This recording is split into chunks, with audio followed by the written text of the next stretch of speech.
Hello movie lovers, welcome back to Filmi Hai Sala. Today we will be discussing about Black Doves, the latest British action spy thriller directed by Alex Gabassi and Lisa Gunning. They have both directed 3 episodes each, starring the very famous Keira Knightley and Ben Whishaw playing the lead roles in this series, which already is trending on second spot worldwide as the most watched show currently streaming on Netflix. This show is portrayed as inspired by a real life scandal involving London's Metropolitan Police. So, is this series worth binge watching? Let's find out. The plot of Black Doves revolves around Helen Webb, played by Keira Knightley, a spy working under an agency called Black Doves. She has infiltrated the top levels of the British government by assuming a false identity and marrying a top government official. She assists the Black Doves by passing on the top state secrets to the highest bidder for these classified informations. Sam, played by Ben Whishaw, a triggerman. It's just a fancy name given to a hitman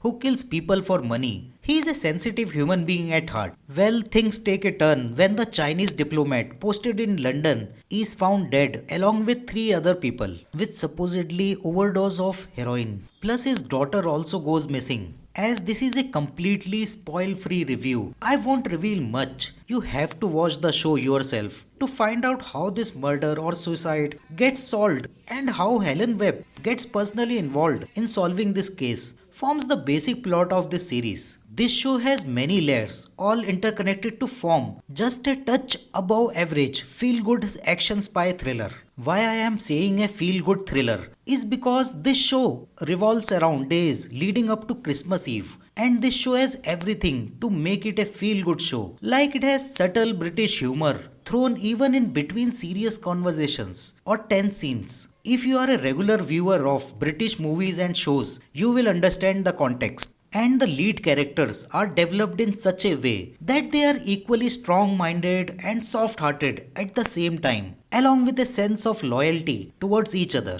The backstory of characters is written in such a way that it gives you just enough information required to connect with them, but not indulging too deep. The screenplay is usually fast paced, so you won't get bored. The fight choreography is decent. Even the hand to hand combat works just fine, but the action set pieces could have been a bit longer. The sound design is quite impressive. Cinematography is also fine, with close ups capturing the expressions of actors is quite impressive. Both lead actors are super talented. Keira Knightley and Ben Whishaw have acted naturally. But I must mention the 2 characters that I loved the most in this series is of Gabrielle Creevy and Ellie Lilly, who plays Eleanor and Williams respectively. They are like lady triggermen working together in a pair. They both have psychotic behavior, yet at the same time with a dark sense of humor, along with a soft heart. Together, they give us some of the most hilarious moments throughout the show. Once they are introduced, then they have witty dialogues. They both will bring smiles on your face. On the minus side, this show has 6 episodes, each episode having a runtime of around 50 minutes. Sometimes feel kind of rushed, but on the contrary, the last episode feels a bit dragged just to tie up the loose ends and to give this show a happy ending to match the spirit of Christmas. I am giving this show 3 stars. Before signing off, I would like to request you all to kindly upvote and subscribe to my channel so that I can bring you more reviews on your favorite shows and movies. That's it from my side today. Thank you, goodbye, and keep getting entertained.